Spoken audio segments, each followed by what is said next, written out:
of Edgar Allan Poe.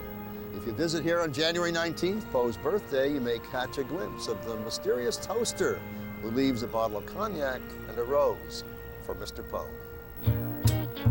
Baltimore's West Side, served by convenient light rail, is a scintillating mixture of old and new. The Lexington Market is the oldest market in America. People have been shopping here since 1782. The public markets in Fells Point and Federal Hill are newcomers, only open since the Civil War.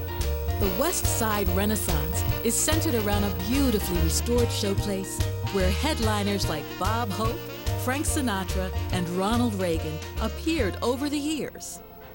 The first African American to write a hit Broadway show was jazzman Eubie Blake. He's one of the many musical legends whose roots go back to Baltimore. It was at the Royal Theater that Pearl Bailey worked in the chorus line and Louis Armstrong and Fats Waller were accompanists. Billie Holiday and Cab Calloway called Baltimore home. Saunter east of the Inner Harbor and prepare for a culinary globe-trotting tour. In Little Italy, the sea breeze gives way to garlic and oregano. Within a few short blocks are nearly 24 Italian restaurants, serving old world classics and authentic family recipes. After dinner, watch the boys play bocce. Further east in Greektown, enjoy delicious moussaka or souvlaki. Still hungry? You'll find eclectic restaurants and great pub grub in historic Fells Point. Cobblestone streets and colonial homes are a link to the past and a freewheeling spirit that persists to this day.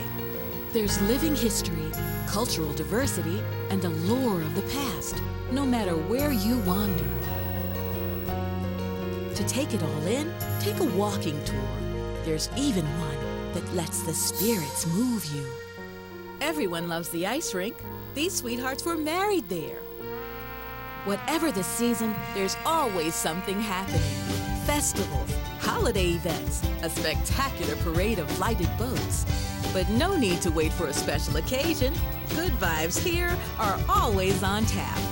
Turn a corner and you're in Canton, a fast-growing neighborhood where loading docks and oyster canneries have given way to condos, galleries, and award-winning eateries.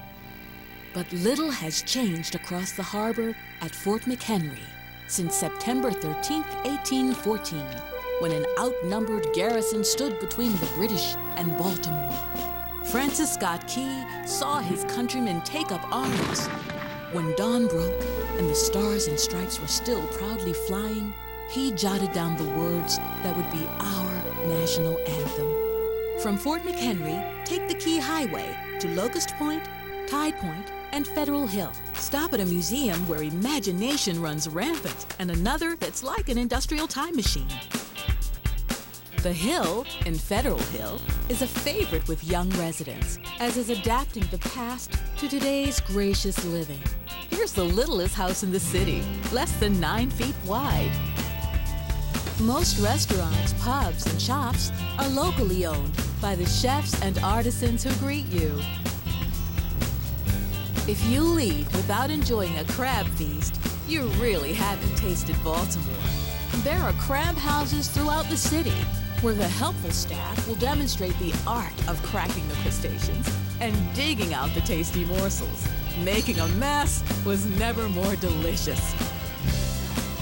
Surrounding Baltimore are still more congenial communities, each with its own unique charm, spirit, dining pleasures, shopping treasures, romantic getaways, and nightly entertainment. Annapolis, the state capital, is just a short drive away. So too is the Chesapeake Bay, America's largest estuary with more than 1,000 miles of fun-filled coastline. Traveling further, from the eastern shore to the Cumberland Gap, Maryland's scenery, sport, and spectacle never stop. Welcome to Baltimore, where there's more to see, do, explore, encounter, taste, touch, and enjoy than it's possible to experience in one day or one visit. thank you for allowing us to share our pride, excitement, and hospitality. Have a wonderful time here in Baltimore.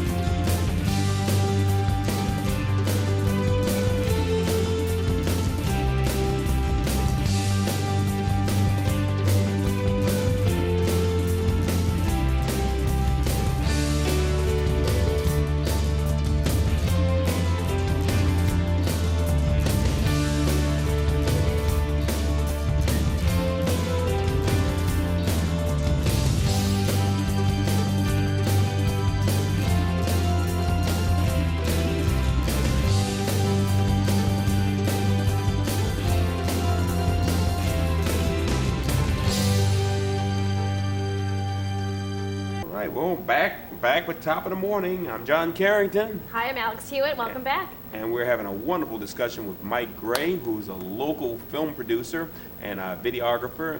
Mike, back from California. We left on that thought. Back from California. Pick up there. Well, the best thing that happened before I left California was, and it's the thrill of anyone who's in this business, a very dear friend of mine who was top executive at Columbia Pictures at the time, said to me, "Are you going to vote for me for governor?" And I said, "I didn't know you were running for governor." He said, "No, you fool, governor of the Academy." I said, "You mean the Academy of Motion Picture Arts and Sciences?" Oh. I said, "I don't belong." He said, "We got to do something about that." Make a long story short, 6 months later, the way they do it is they have a membership committee of 20 people in your branch, in each branch. And you have to be voted in, it has to be unanimous. And out of, I think, they say out of every 200 nominations, one is accepted. Wow. Unanimously. And I was nominated, and I am delighted to say that I vote every year for the Oscars. Oh, you do? Wow, that's an honor. Elected into the Academy. Do you get to see all the films? I mean, that's tough. We Watch get, all those movies. what happens is the studios send you what they call screeners. So I get about 75, 80, 85 DVDs every year, usually between late October and late January. What they'll send is any film in which they think they have either a fighting chance or any film in which the talent or the producer, let's say, would be offended if they didn't send it to us. So I have a lot of DVDs I bet. of some great movies. So did your top picks win this year? Any of your choices? Some of my choices did. Yeah? Some didn't. With only 5,800 voters, I like to think that every once in a while my vote might have made the difference. Yeah. Stop and think. The 300 votes made the difference in a presidential election. That's very scary. Yeah, I voted for Alan Arkin, and he won. For Little Miss Sunshine? Little Right. Miss Sunshine. And how about I Helen voted for Mirren? Jennifer Hudson. Oh, for Dreamgirls. Yeah. And I didn't vote for The Departed, though. I liked it, but Yeah. I didn't vote. So you're an award-winning person in this business. I hear you won something called a Telly Award. Explain for folk who may not understand what that is. Telly Awards are given in a number of different categories for video productions, television shows, cable shows, a wide range of entertainment that is basically television or cable oriented or video oriented. And the first one I won actually was for a 60 screen video wall.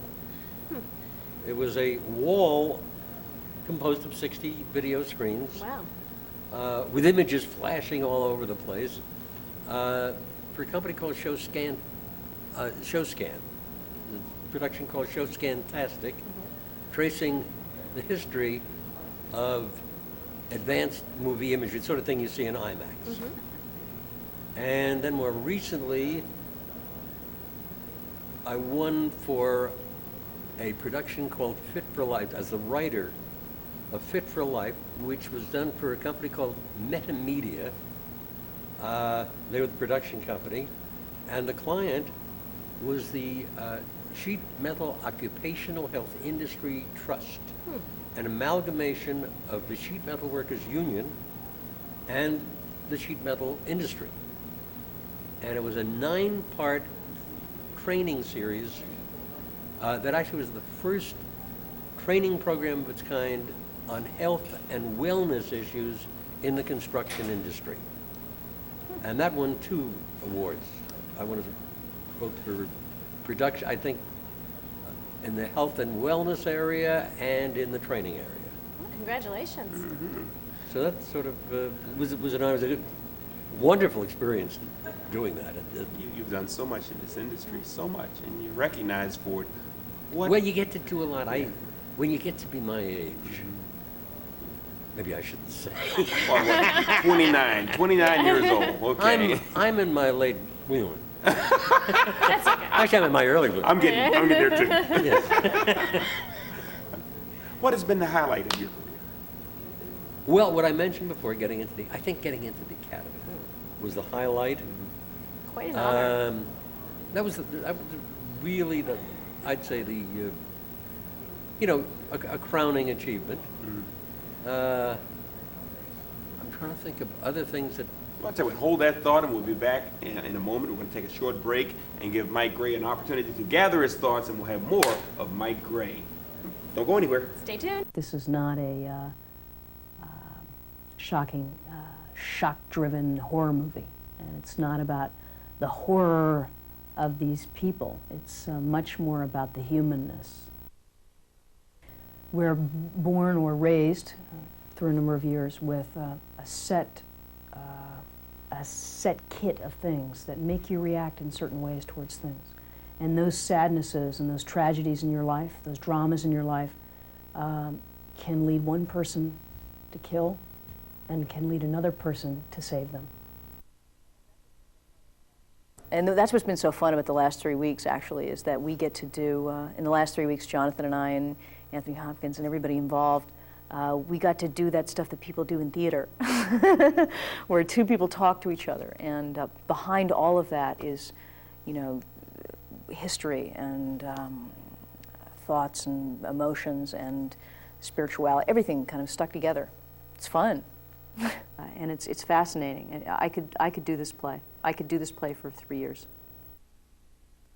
I always think people think I'm not fun because I do serious films, and because people ask me serious questions and I want to appear serious, so I always sort of give them serious answers. That's what you're supposed to do with somebody you don't really know. But I can be really stupid. Acting is a very simple process. That's my opinion, and I may be wrong. But for me, it's a simple process. I just learn my lines and show up. I do think about it, but I work on instinct, and I gather as quickly as I can what I'm supposed to be doing in the scene. When I read the script, it was so well written. And then I read Tom Harris's book, and it was one of those lucky parts that happen if an actor, as I read it, I was very pleased that they wanted me to do it, but as I read it, I thought, oh, I know how to know the voice, and everything about the look of him. This look came to me very quickly.